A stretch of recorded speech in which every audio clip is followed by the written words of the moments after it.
Boa noite, Maeli. Seja bem-vinda, Maeli, técnica de enfermagem aí do interior paulista. Boa noite, Gabs Ferreira. Bem, gente, vamos iniciar então aí a nossa live, né? A nossa convidada de hoje já deu o ar da graça, já está aí, já a vi. Então é o seguinte, gente, obrigado você que está aí. Obrigado você que vai participar conosco, você que vai assistir depois essa live, ela vai ficar salva aí no IGTV e vai ficar também salva no meu canal no YouTube, ok? Então a primeira coisa, quando você doa o teu sangue, a primeira coisa que deve acontecer em você não é sentir-se talvez fraco, mas que você sinta no teu coração e na tua mente, tá? A satisfação daquele ato. Não porque você doou para um parente que estava precisando, mas que você doou e o teu sangue vai poder salvar. Existe aí uma diferençazinha de literatura. Eu pesquisei aí um pouco do assunto, mas a nossa comentarista aí, nossa colega, colaboradora, ir lá responder isso mais a fundo, mas entre 3 e 4 pessoas, com uma única doação, você pode contribuir para que 3 a 4 pessoas venham a ser salvas, tá certo? Bom, a minha introdução vai ser a seguinte: quando é que alguém precisa de sangue? Quando é que alguém precisa de sangue? Entre algumas respostas, a mais importante que eu achei foi quando alguém sofre um trauma. Quando alguém sofre um trauma, e esse trauma seja uma queda de uma altura considerável, seja num acidente automobilístico, seja num atropelamento, ok? Então, um trauma. E qual a quantidade de traumas que acontecem ao ano? No mundo acontecem todos os anos cerca de 5 milhões e 800 mil ocorrências de trauma. No Brasil, esse número aí vai para quase 1 milhão só no Brasil. Só no Brasil. E a quantidade de mortos passa da centena, ok? E é importante a gente entender o seguinte, a importância grandiosa dessa live de entendermos esse contexto. Hoje a população brasileira é cerca de 200 milhões de habitantes. Desse quantitativo todo, apenas aproximadamente 2% são doadores de sangue, entre assíduos e não assíduos. Então, 2%, cerca de 4 milhões de brasileiros, ok? Quando uma pessoa, então, e nós temos aí centenas de milhares de pessoas que só pela via do trauma necessita de transfusão sanguínea, necessita de receber sangue. E qual é a quantidade de sangue que essa pessoa recebe? É uma bolsa só? É só a bolsa de uma única doação? Não necessariamente, não necessariamente. Uma outra coisa importante a gente entender, ok?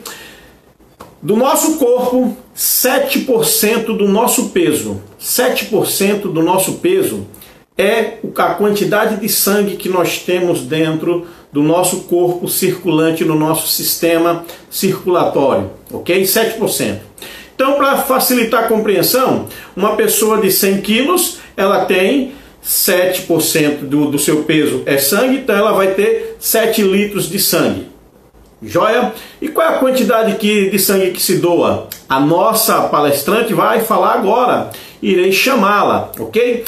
A nossa palestrante, a Andréa Soares, ela é enfermeira, especialista em hematologia e hematoterapia pelo Instituto de Ciências Biológicas e também especialista em doação e captação de órgãos e tecidos pelo Albert Einstein, ou seja, uma pessoa super capacitada. E você que tiver dúvidas, por favor, faça a sua pergunta aí e na medida do possível nós iremos respondendo aí, ok? Vamos lá!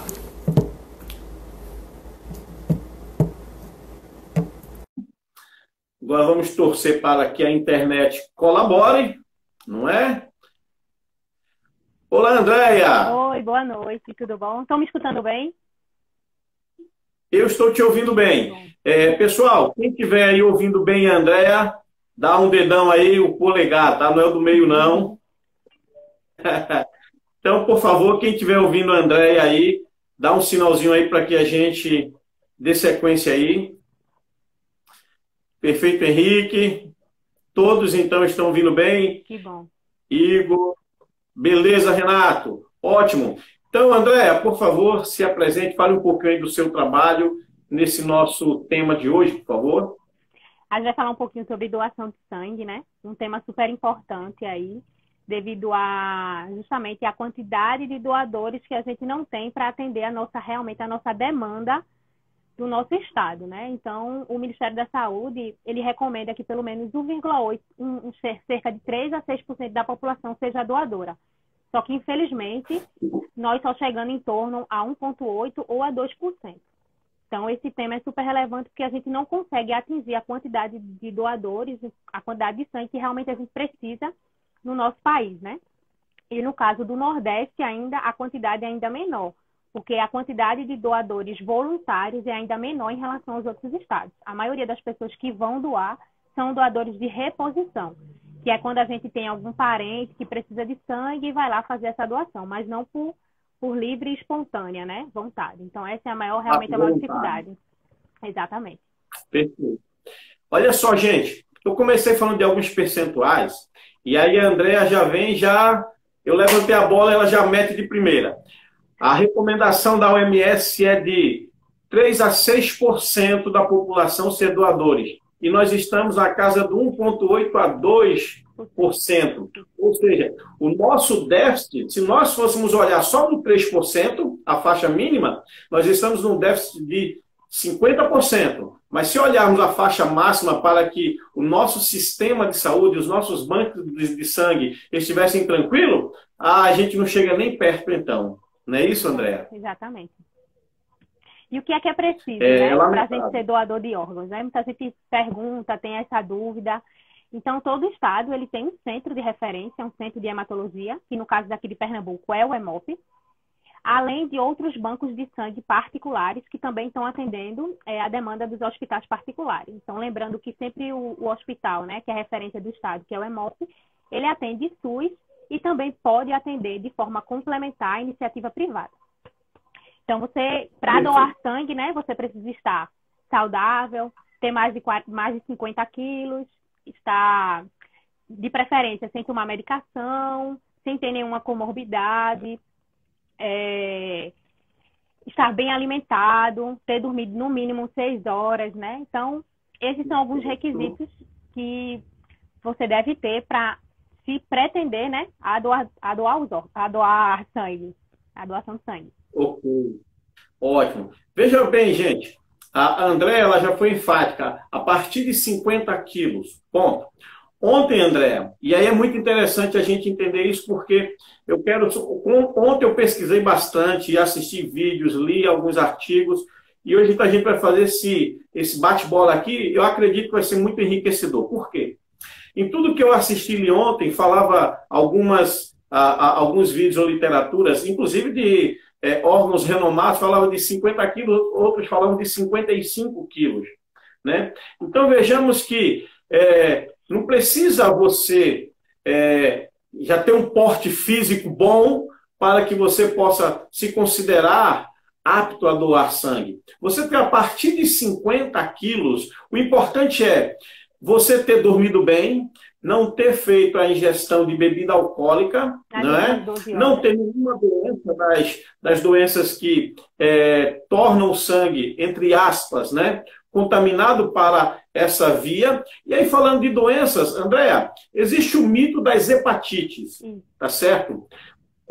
Ontem eu estava pesquisando então sobre isso e vi que eu acredito que essa dúvida vai ser de algumas pessoas que irão assistir essa live, que é a questão da hepatite A.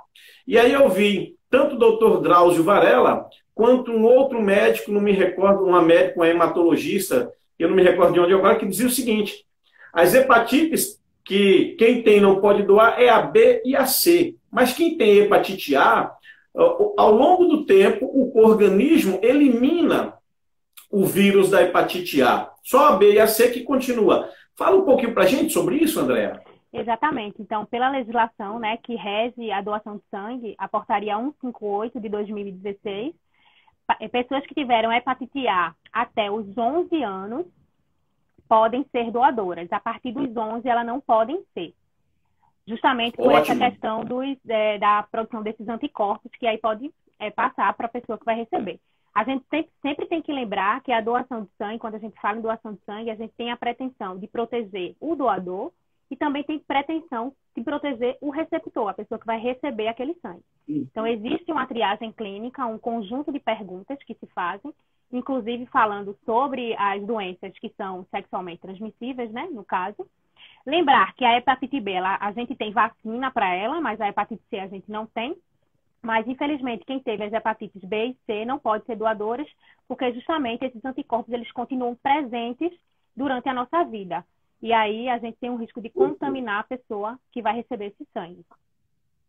Ótimo. Então, fica a dica, gente, prestem atenção. Quem teve hepatite A até os 11 anos de idade, pode, então, ser doador, ok? Então, você que teve vontade e, poxa, eu não posso porque eu tive hepatite A.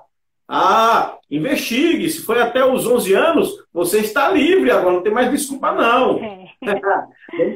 Vamos salvar vidas, não é?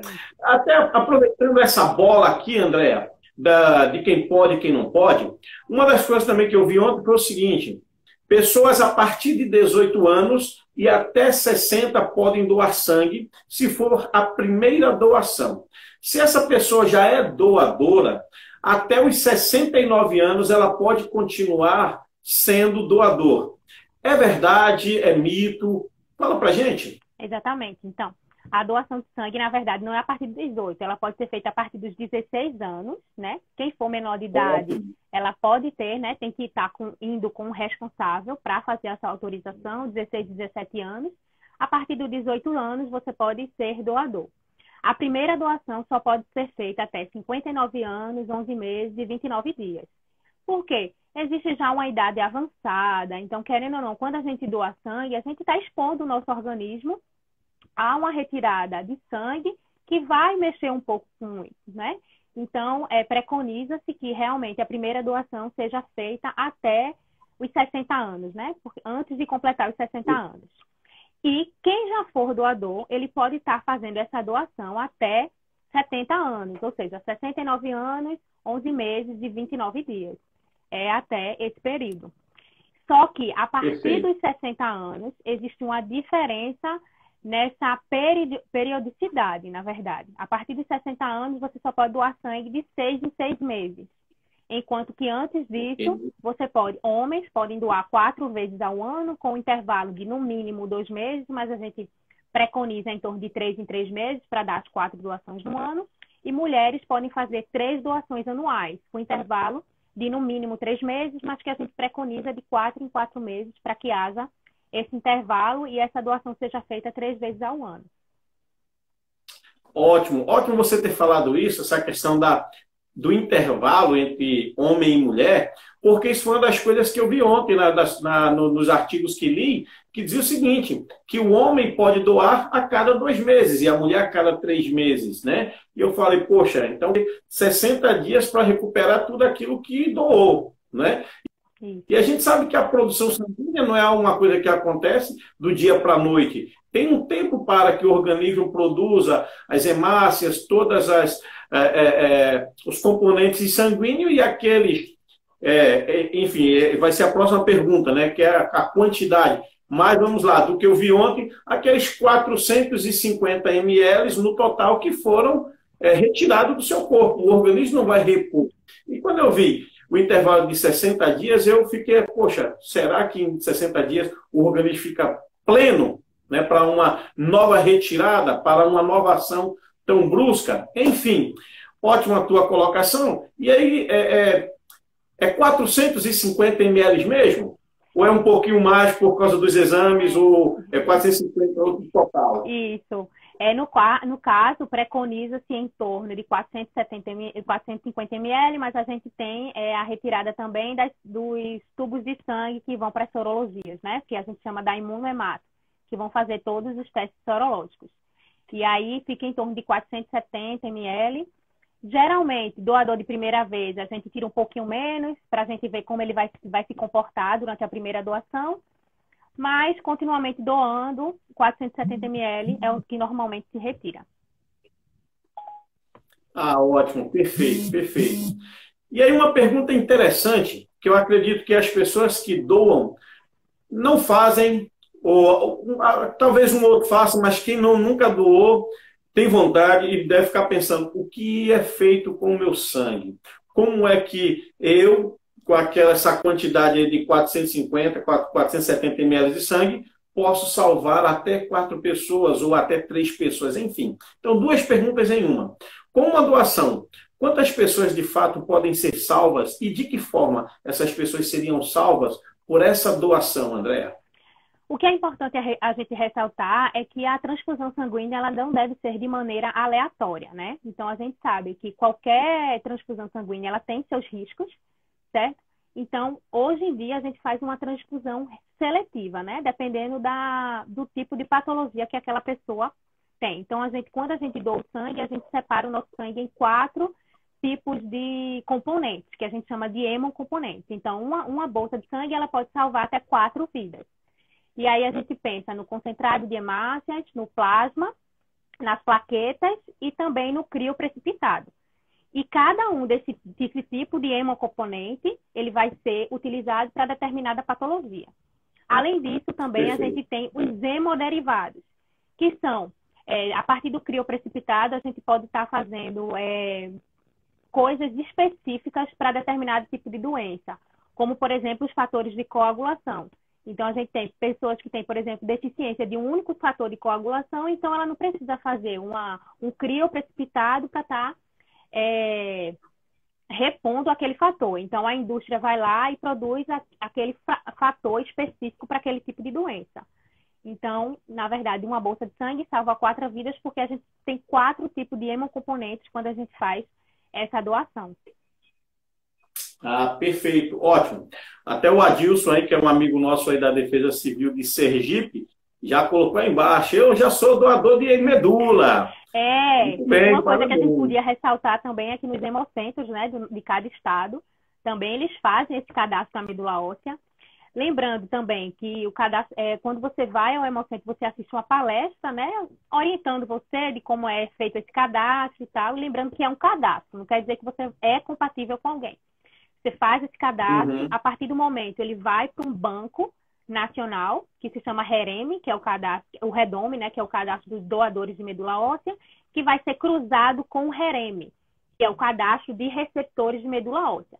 A partir desse cruzamento de dados é que se procura os receptores para estar fazendo essa doação de medula. Aí você é novamente convocado para fazer exames mais específicos para doar. Se você for convocado, sejam privilegiados, porque ser compatível com alguém é 1 em 1 milhão.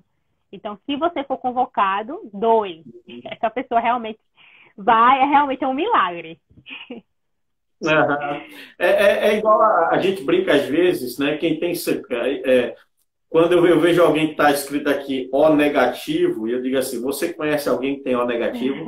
Pegue telefone, pegue endereço, pegue contato do gato, do cachorro, do vizinho, porque se você precisar, é só ele que vai te salvar. Exatamente. Não é? Então é mais ou menos assim. Gente, até pegando esse gancho que a Andréa falou aí da medula, em breve, acho que é na outra semana, né, André, que nós temos uma outra live sobre doação de órgãos, não é isso? Isso. Nós teremos... Quando eu recebi a proposta de falar sobre doação de sangue, eu não poderia deixar de falar da minha paixão, né, que é com que eu realmente trabalho hoje. Trabalho no Hemop também, mas a doação de órgãos sempre esteve muito presente, tanto na minha vida acadêmica como na minha vida profissional. Então, eu sugeri trazer esse assunto, porque é um assunto que muita gente tem dúvida de como ser doador de órgãos, como realmente isso acontece, se existe desconfiguração do corpo. Então, é uma live muito interessante que também vocês podem, na semana que vem, estar tirando essas dúvidas e com certeza vai ser muito interessante. Exatamente. Então, já fica o convite aí, ok? Durante a semana aí nós iremos estar divulgando. É, Até a Aniele perguntou aí alguma coisa, deixa eu voltar aqui, cadê? Quanto tempo levamos para recompor o sangue doado? Então, o nosso sangue ele é composto principalmente por hemácias. E as hemácias ela tem um tempo de vida média em torno de 120 dias. Então, é justamente em torno de 3 meses e pouquinho. Como a mulher menstrua, né, tem outros tipos de que está eliminando sangue, então por isso que a mulher ela demora um pouco para recuperar isso. E lembrando também que quando você vai lá doar sangue, esses níveis eles são medidos na pré-triagem para saber se realmente você está apto à doação. Então lá você vai fazer os níveis de hemoglobina, vai ver pressão, vai ver pulso. Então tudo isso tem que estar dentro dos parâmetros para lhe proteger, porque se você tiver com esses níveis abaixo, você pode estar levando a um quadro anêmico. Por isso que a gente fala, quando a gente está lá, que a gente, além de proteger quem vai receber o sangue, a gente protege também quem está doando.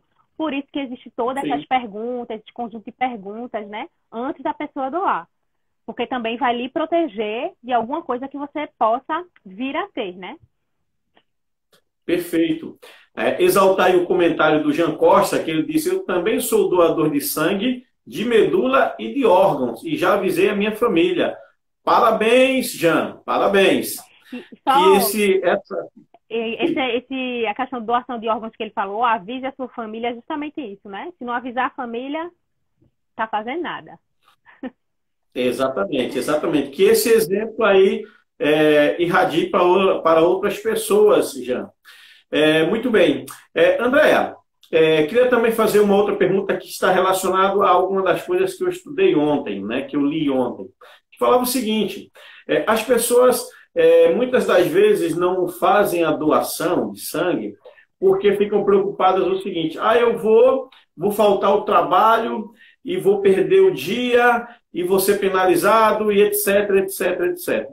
E aí uma das coisas que eu vi ontem foi o seguinte, o artigo 473 da Constituição Federal, ela protege você. Quando você vai lá doar sangue, mas é uma vez ao ano, e não, por favor, não use isso como moeda de troca. A doação de sangue, gente, tem que ser encarada como uma ação voluntária de amor ao próximo, não como uma moeda de troca. Eu quero sair amanhã, então eu vou doar sangue hoje para poder amanhã. Enfim, não faça isso. Isso não seria legal. Mas, todavia, se você for doar sangue, o artigo 473 da Constituição Federal te protege. Você pode retirar aquele resto de dia para descansar, para se recuperar, né? Não a questão sanguínea, mas a questão física mesmo, tá certo? Sem perda nenhuma. Concorda? Confirma, Andréa? É exatamente isso. Quando a gente fala de doação de sangue, a gente tem que lembrar que também há muitos benefícios, né? Então, tem estudos mostrando que ele é um protetor de doenças cardiovasculares. Quando você doa sangue frequentemente, você tem também uma proteção no seu sistema cardiovascular. Você também pode ter proteção em alguns tipos de cânceres, onde há um aumento, por exemplo, do ferro, né? E quando você doa sangue, você tem diminuição desses armazenamentos. Você tem um dia de descanso, né? Então, pela Constituição Federal, realmente, a gente tem direito ao dia de folga quando a gente vai doar sangue. Lembrando que esse dia de folga, ele é considerado uma vez ao ano, então a empresa ela só tem a obrigatoriedade de aceitar esse atestado uma vez ao ano. Mas lembrando que os hemocentros, né, eles abrem também sábado. E no HR, no Hospital da Restauração, a gente também tem uma unidade de coleta do Hemop que funciona aos domingos. Então, não existe, você não tem nenhuma desculpa para dizer que não tem nenhum dia de semana para doar sangue, né? Então, além de todos esses benefícios da doação de sangue, a gente está ali para salvar, né, vidas. No caso, então, uma bolsa de sangue pode salvar até 4 vidas. Então, olha quantos benefícios existem na doação de sangue, né? Exato. Pessoal, vocês estão aí nos assistindo. Eu sei que tem aí o Adilson, que é de Sergipe, tem pessoas de Pernambuco, que é de onde a Andréa é, de onde eu também sou, né? Só que hoje eu moro no Rio Grande do Norte, também tem pessoas do Rio Grande do Norte. E a Andréa falou agora lá na Restauração. Restauração é um hospital em Pernambuco, ok? A Restauração é um hospital em Pernambuco, então você que é de Pernambuco, você que vai assistir depois dessa live, você que é de Pernambuco, você que vai baixar o vídeo no YouTube, ou vai mandar o link do YouTube para alguém se inteirar mais do processo de doação de sangue, que é de Pernambuco, então fica a dica. O Hospital da Restauração tem lá um núcleo do Hemop que funciona aos domingos. Não é desculpa. Não é. É Né? uma coisa importante de se falar, né? Que muita gente, quando vai ao Hemocentro, vai com aquela vontade de doar. Mas lembre sempre que você está indo, que você vai passar por uma triagem e que você não fique triste se você for inapto por algum motivo. É importante falar isso para as pessoas, que muita gente chega lá com muita expectativa e às vezes não podem realmente fazer essa doação. Mas lembrar sempre, se você não pode naquele momento, então incentive outras pessoas a irem, né? Isso é muito importante, porque muitas pessoas chegam lá e se frustram por não doar, por algum motivo de inaptidão, que pode ser uma inaptidão temporária, por um tempo, e aí podem estar retornando ao serviço em outro momento, né? Então, isso é importante falar. Eu ia comentar algo importante, mas o Renato fez uma pergunta mais importante do que o que eu ia comentar. Deixa eu voltar aqui. Ele perguntou assim, cadê? Queria que vocês comentassem sobre doação de sangue por LGBT. Enfim, eu sei que agora tem LGBT, mais uma tuia de letra aí para trás, e ainda botaram mais que eu não sei do que é. Enfim, Andréa, como que é isso? Então, a legislação que rege o momento, né, a portaria 158 de 2016, que falava que homens, na verdade, não é lembrando que não é uma coisa contra os homossexuais, não é. A portaria diz homens que fazem sexo com outros homens. Era isso que definia a portaria para ele não ser doador de sangue. Então, não é o homossexual, são homens que fazem sexo com outros homens. E agora mudou isso, né, com a decisão do STF agora. Então, hoje, essa população que faz sexo com outro homem pode estar doando sangue. Lembrando que na triagem clínica, a gente sempre vai fazer perguntas em relação a todos os fatores de riscos, independente da sua opção sexual, certo? Então, lembrar que doação de sangue precisa ser parceiro fixo, não pode ter múltiplos parceiros, não podem ter parceiros ocasionais. Lembrando que a gente tem aí a janela imunológica, então a gente precisa estar protegendo realmente quem vai receber esse sangue. Então, a gente sempre está, durante a entrevista, fazendo perguntas sobre esses riscos, né? Lembrando também de outros riscos, como drogas injetáveis, drogas inaláveis. Então, tudo isso como fator de risco para determinadas situações que possam estar interferindo na qualidade desse sangue. Perfeito, Andréa. A Danusa, ela fez uma pergunta aí. Danusa, como você entrou um pouquinho depois, a Andréa já havia comentado sobre isso antes. Ela perguntou, ela falou, eu sou doadora, quantas vezes podemos doar ao ano? Até 4 vezes, Danusa. Até 4 vezes. Homem. Tanto você... Homem, né? Até quanto homem.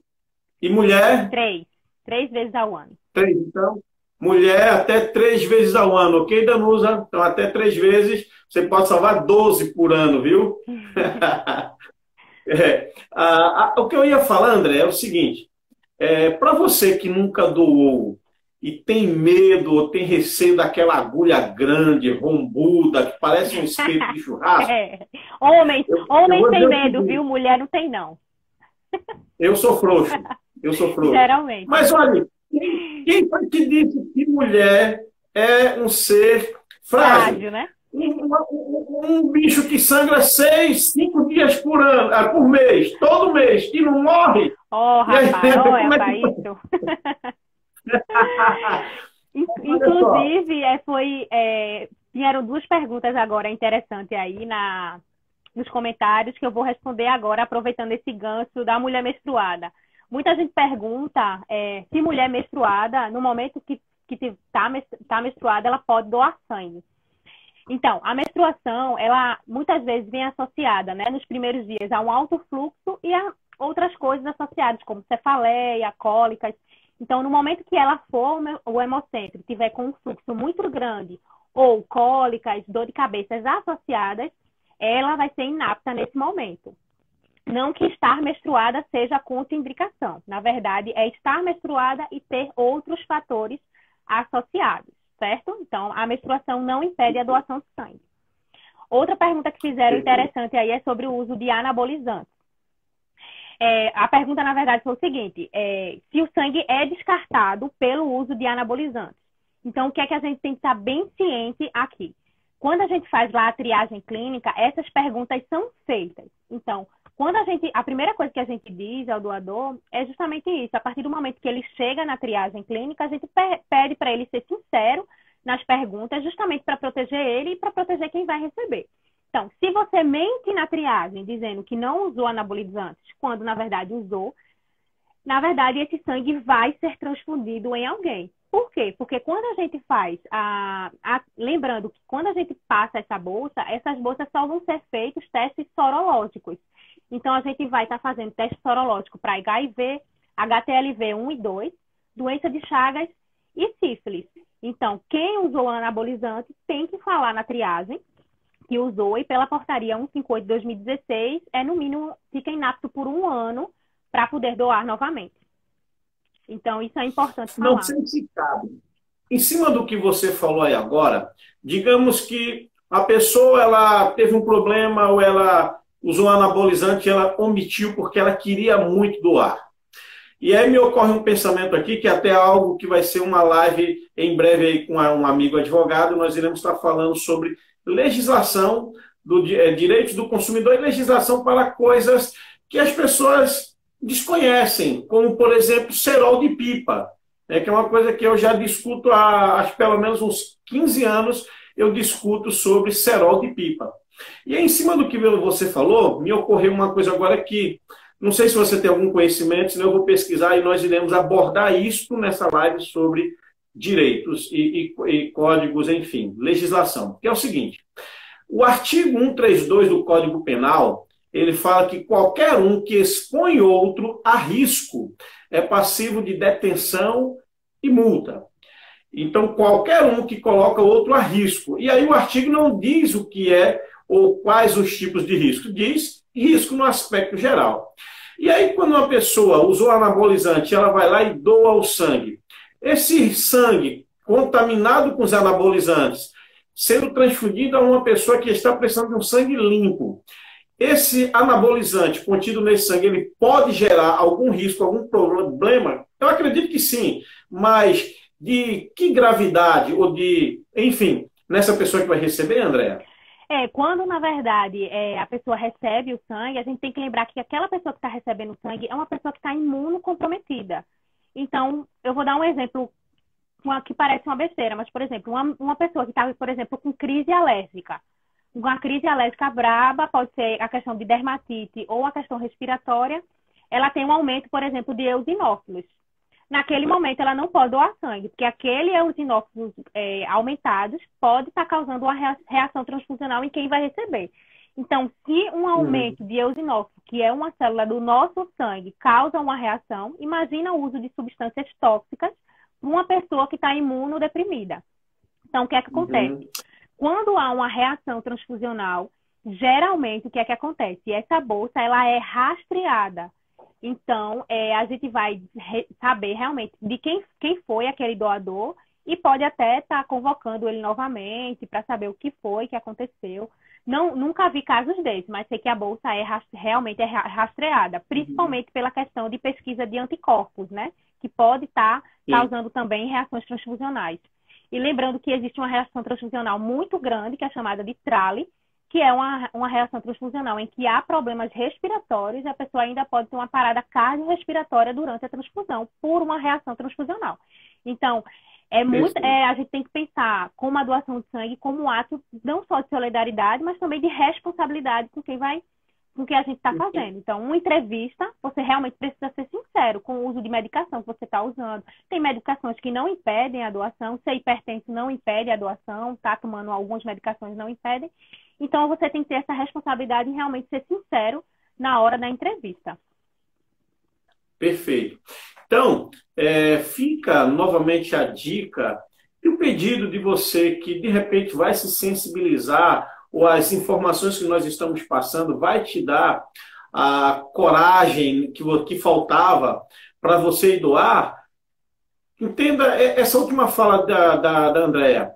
Doar é um ato de amor, mas é um ato também de responsabilidade, ok? E se você omitir qualquer informação, seja por medo, por vergonha ou por, sei lá, qualquer sentimento que seja, você pode responder civil e criminalmente por isso, ok? Uma coisa Fica então essa que é dica. legal também de falar é que muita gente às vezes chega para mim, eu vou doar sangue, mas eu fiz tatuagem, mas falta ainda 2 meses para terminar o tempo de doação, porque tatuagem piercing é um ano, né? Por enquanto. Na verdade, a portaria está sendo revista, principalmente depois que saiu a decisão do STF em relação a homens que fazem sexo com outro homem. Então, provavelmente, daqui para o fim do ano ou ano que vem, deve estar saindo outra portaria que vai, com certeza, vai determinar outros tempos em relação a isso, porque a gente já tem uma janela imunológica muito menor com o avanço dos testes sorológicos que teve, né?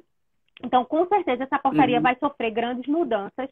Acho que no final do ano ou no que vem deve estar mudando.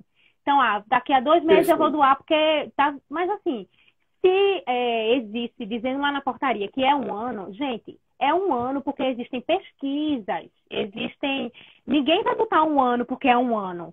Um ano porque existem pesquisas científicas que provam que esse tempo tem que ser de um ano. Então, é importante lembrar também em relação a piercing, por exemplo, piercing na língua e piercing em região genital, as pessoas só podem virar depois da retirada, 1 ano depois. Então, você precisa ficar 1 ano sem ter esse piercing na língua ou na área genital, porque são regiões que têm grandes riscos de infecção constante por você estar usando.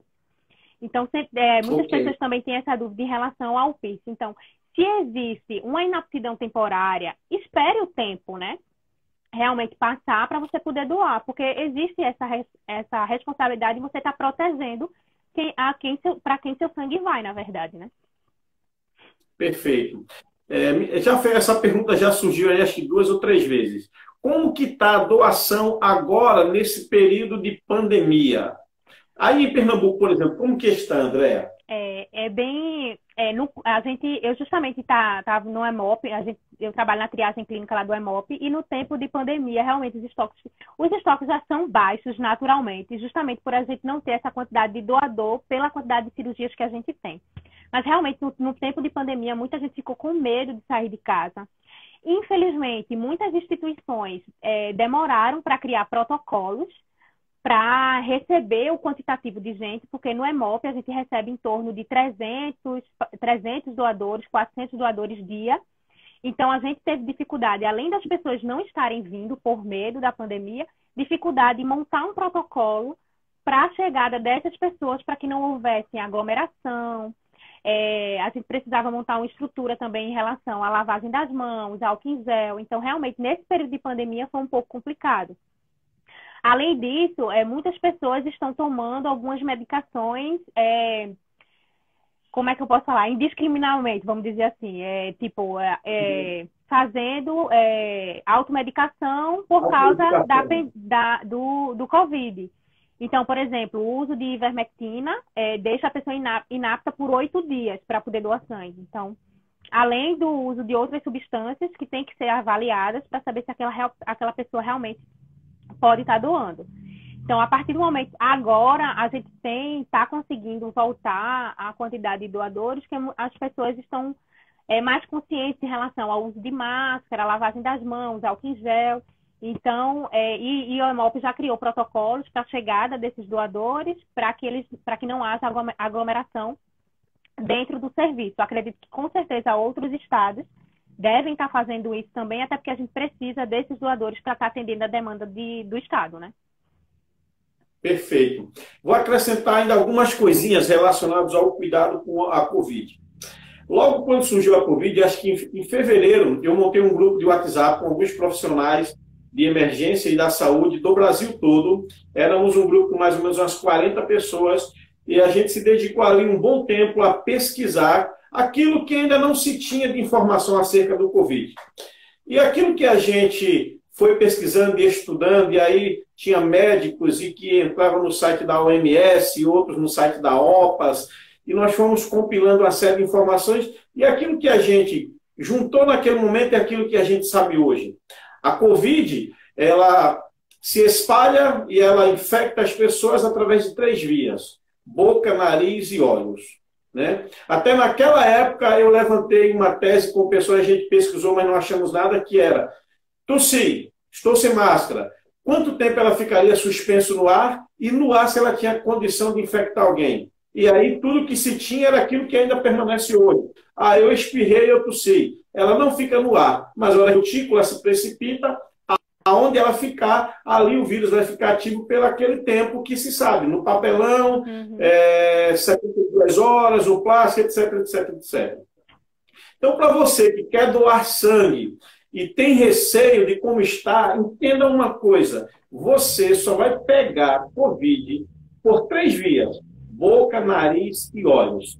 Se você tiver com a máscara que vede bem sua narina e sua boca, você eliminou 2 vias do vírus entrar em você. Se você tiver com um óculos que feche bem essa região, você eliminou as 3 formas do vírus entrar em você, emitido por alguém. O que restou agora? Você limpando o nariz ou coçando o olho. Se você fizer a higienização das suas mãos, você fechou totalmente a porta do seu corpo de entrada do H1N1,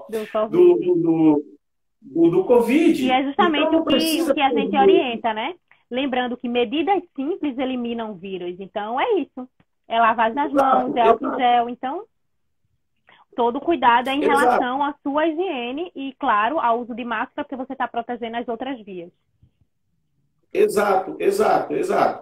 Eu estou trabalhando há 4 meses no Covid e não peguei. Quer dizer, se eu peguei, eu fui assintomática. Mas ainda não. Pois não, mas não pegou não, tá tudo certo. Eu quero tocar no assunto, acho que muita gente, que a gente ia falar aqui no momento e acabou que entramos em outro assunto aí mais importante, que é a questão do medo. O medo da agulha. E aí eu quero ressaltar a minha primeira experiência com a doação de sangue em São Paulo. E aí a primeira que eu fui, que dor infeliz. Mas não foi a doação em si, foi a falta de técnica da primeira pessoa a colher fazer aqueles exames iniciais. E nas próximas doações, eu percebi que a técnica era diferente. Eu pensei assim: ah, infeliz, não queria que eu voltasse mais não. Porque olha o que ela fez. Ela pegou o meu dedinho e ela, com a mão solta, desceu a agulha com a mão solta. A agulha foi quase na ponta do osso. E aí, na próxima vez que eu fui, eu já percebi que ela apoiou o dedo dela no meu dedo, pegou esse dedo, só fez isso aqui. Então, só uma furadinha, apertou, colheu ali aquela gotícula, e na hora eu lembrei da outra. Mas, enfim, isso é um processo que acontece, é natural. Se você que vai doar tiver com a sua mente aqui focado, sabendo agora que com uma doação, além daquilo que é emocional, satisfação, amor, poxa, querer ajudar, sentimento de amor ao próximo, além de tudo isso, se você entender que com uma única doação você pode estar salvando 4 pessoas, que você homem, a cada 3 meses você pode ir lá salvar mais 4 pessoas. Você mulher, a cada 4 meses você pode ir lá salvar mais 4 pessoas. Isso aqui, ainda que ela venha e faça assim, que a agulha que vai entrar aqui seja um espeto de churrasco, a satisfação vale mais. Mas vou lhe contar uma história que acontece muito lá. Muita gente reclama muito mais da furada do dedo do que da própria agulha da doação. Sim. Justamente pela questão das terminações nervosas, né? Então, realmente, se a furada for no local em que a terminação não for no local correto, né? Então, realmente, aquela dor vai ser muito mais insuportável do que a agulha. E a agulha você vai direto na veia, então E uma coisa que você falou muito importante em relação a essa questão do nervosismo, ansiedade. Então, a gente tem uma síndrome chamada de síndrome vasovagal, que muitas vezes pode interferir justamente nessa doação. Então, as pessoas que vão lá, que estão muito nervosas, que, assim, quando você está muito nervosa, então você já tem taquicardia, você já tem sudorese. Então, quando você já vai para a triagem, para pré-triagem, onde você vai aferir sinais vitais, então esses sinais eles já vão estar proeminentes. Então, provavelmente vai ser um motivo de você não conseguir doar. Então, é como você disse, é você ir, tá relaxado, tá calmo. Se você prefere ir pela manhã, tomar um café da manhã reforçado para ir Se for após o almoço, a partir das 11h30, meio-dia, almoce antes de ir. Durma bem antes da doação. É importante você realmente planejar isso, né? Para que o seu corpo se sinta à vontade em estar doando. Então, a gente fala da doação como um ato bom, mas assim, pode ocorrer algumas reações durante a doação de sangue, podem ocorrer, dependendo muito mais do seu psicológico, de uma quedinha de pressão, né? Então, realmente pode ocorrer, mas é importante essa questão de você planejar realmente a ida, a doação. A dica que eu dou é quando você senta lá, feche o olho. Porque se você amarelar com a agulhinha, quando você vê a outra lá, você vai querer correr desesperado. Então, sentou lá, é uma cadeira grande, confortável, tem ar-condicionado. Exatamente. Senta lá, dá o braço, fecha o olho, não olhe nada. Olha, Renato... Só fique pensando assim. Um comentário, né? Assim. Um comentário que apareceu aqui de Renato, ele disse que antes e depois da doação tem um lance lá. Realmente, lá no Hemocentro ele tem realmente um lance. Mas lembrando que aquele lance, ele não substitui nem o café da manhã, se você for pela manhã, e muito menos o almoço, se você for à tarde. Então, o ideal, e lembrando, lá na legislação, diz que o Hemocentro, ele tem que hidratar você antes e depois da doação. Então, esse lance, teoricamente, não seria obrigatório. Por isso que a gente sempre pede. Se você chegar lá em jejum, ou com um tempo prolongado de jejum, a mais de 4 ou 5 horas, com certeza o triagista vai mandar você comer antes de entrar. Porque aquele lance ali não vai substituir, não vai ser suficiente. E sempre depois que você comer, você tem que esperar em torno de pelo menos 30 minutos para poder fazer a doação. Porque também pode ter um reflexo e você, durante a doação, pode também vomitar. Então, é importante realmente que você venha bem alimentado de casa e o lance seja apenas um complemento para quando você chegar lá, tá? É importante falar isso. Porque muita gente acha que a doação tem que ser em jejum, porque existem exames que vão ser feitos, né? Só que os exames, eles não dependem do seu jejum, de estar em jejum ou não. Então, é importante. Um comentário aqui. Eu tenho medo de agulha, mas era doador. Mas as últimas 3 vezes que doei, eu passei mal e tive que ficar de cabeça para baixo. Nervosismo ou fraqueza, ou os dois. Tá bom. Fraqueza se não tivesse se alimentado, né? Se alimentou, nervosismo com uma dose de... Agora, crueldade minha. Com uma dose de frouxura. Não, rapaz. É brincadeira. Exatamente isso. Quando você vai doar sangue, existe realmente a possibilidade de você ter algumas reações. Então, as reações vão mais de leves a graves. Mas, geralmente, o que a pessoa sente é um pouco de tontura, mal-estar, vontade de vomitar, que geralmente todos esses sintomas eles param de ter quando você fica em posição de cabeça para baixo, que é a posição de Trendelenburg, que a gente chama. Então, o que essa posição, na verdade, vai ajudar, na verdade, vai pegar o seu sangue aumentar o fluxo sanguíneo e aumentar no seu fluxo cerebral, ou seja, nos órgãos vitais, para que você possa estar melhorando desses sintomas. E, geralmente, essa posição é o suficiente para você melhorar. Porém, lembrar sempre que o ato de doação é um ato que você deve se sentir bem doando. Então, se você constantemente vai e passa mal, então a gente orienta a você estimular outras pessoas a doarem e você não doar. Porque pode ser que a partir do momento que essas reações elas vão acontecendo, elas podem se tornar um pouco mais graves. Então, se realmente isso for uma coisa que ocorre constantemente, a gente não orienta não, a doação não. Tá certo? Eita, 10 minutos. Como passa rápido, não é? Enfim, mas é isso, Amaral. A coisa é o nervosismo, mas quando você abaixa a cabeça, eu vou dar uma pincelada aqui de primeiros socorros, tá? Esse procedimento nós adotamos quando a pessoa está num chamado pré-desmaio, vai, mas não vai, desmaia, mas não desmaia, cai, mas não cai, visão turva, pele pálida. Colocou a cabeça para baixo, fez um pouco de esforço, você estimula o batimento cardíaco, que circula o sangue mais rápido, que oxigena o cérebro mais rápido, né?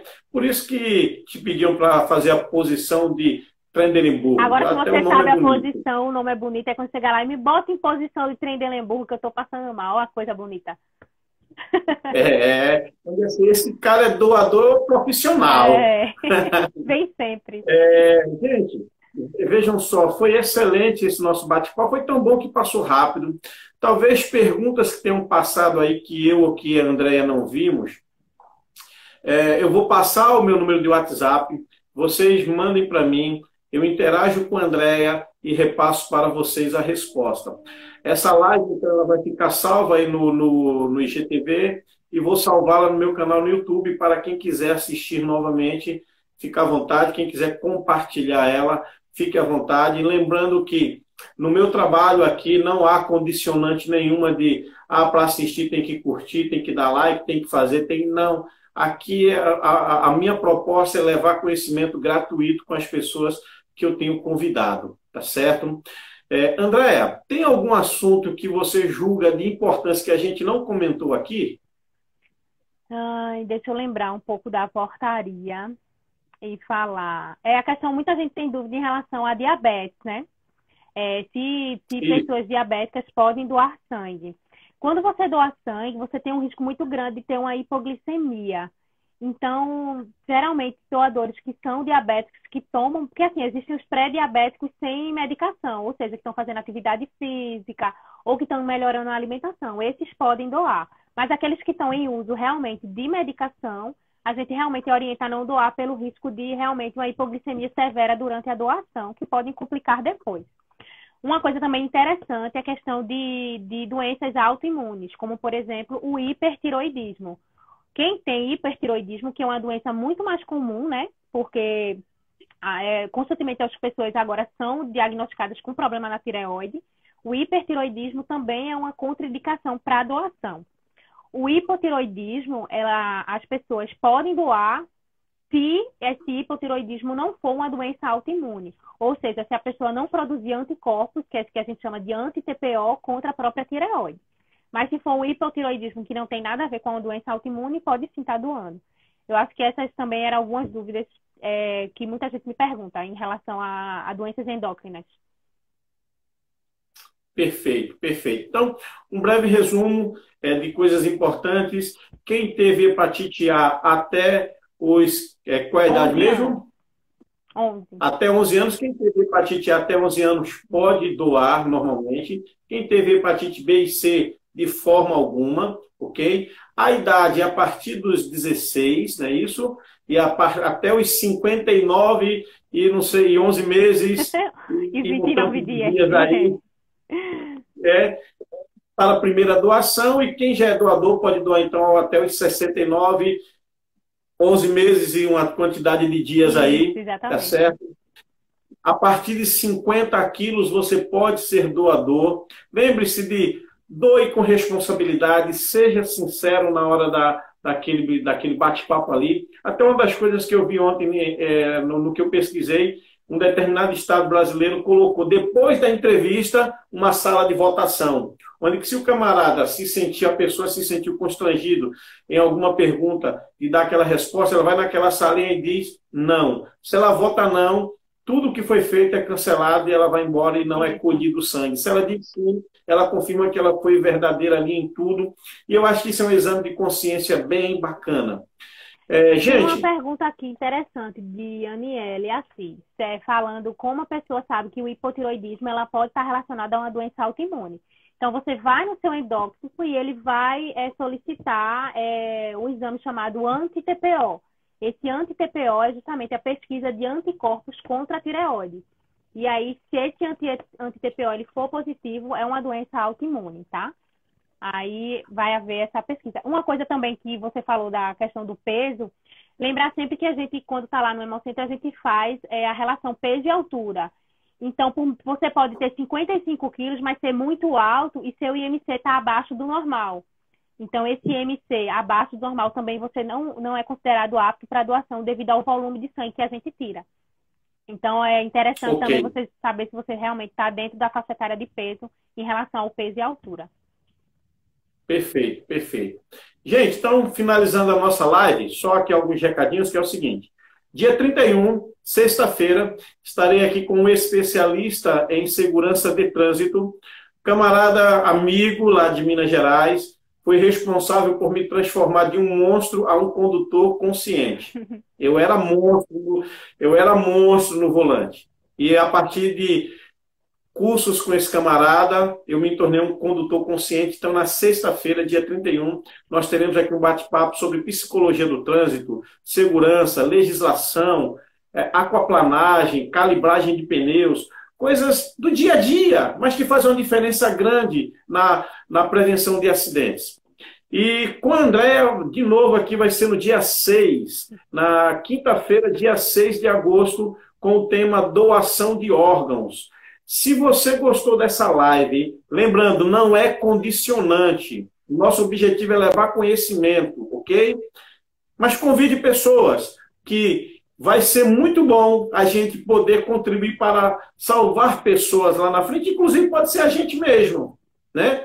Então fica aí essa dica, dia 31, nesse mesmo horário, com a live Segurança de Trânsito, e dia 6, nesse mesmo horário, com a Andréa, falando sobre doação de órgãos, ok? O nosso canal no YouTube é EM Cursos, aliás, Everton Marcelo EM Cursos, essa live estará lá, pode baixar, enfim, domínio público, o conhecimento aqui da gente. Andréa, muitíssimo obrigado por sua atenção, por sua gentileza, pelas informações. Fiquei muito feliz porque você começou a citar as legislações. Isso é muito bom, a gente citar as fontes. Então, fiquei muito feliz. Por favor, suas considerações finais. Eu queria agradecer o convite, né? É muito bom a gente usar esse tempo de pandemia para estar passando conhecimento através de uma forma que a gente não utilizava, na verdade, né? Então, essa questão da live, acho que é muito nova para todo mundo, mas com certeza está agregando muito conhecimento a muitas pessoas que não tinham a oportunidade de saber sobre determinados assuntos. Então, agradeço muito o convite, e dia 6 a gente está aqui falando sobre doação de órgãos, vai ser muito bom também. Todo mundo que tiver dúvida. Queria agradecer a todo mundo também que participou da live com perguntas, interagiu. Muitos amigos meus aqui na live. Muito obrigada a todo mundo que participou, tá? E até a próxima. Obrigado a Adriana Jolil, que entrou aí agora, já comentou. Ela que me ligou, a Paula Brasileiro, que me ligou até você. Isso, exatamente. Então, obrigado, Adriana. Obrigado, Paula. Vai cair a live, 28 segundos. Boa noite, até breve. Tchau, tchau, gente. Até a próxima. Um abraço. Tchau.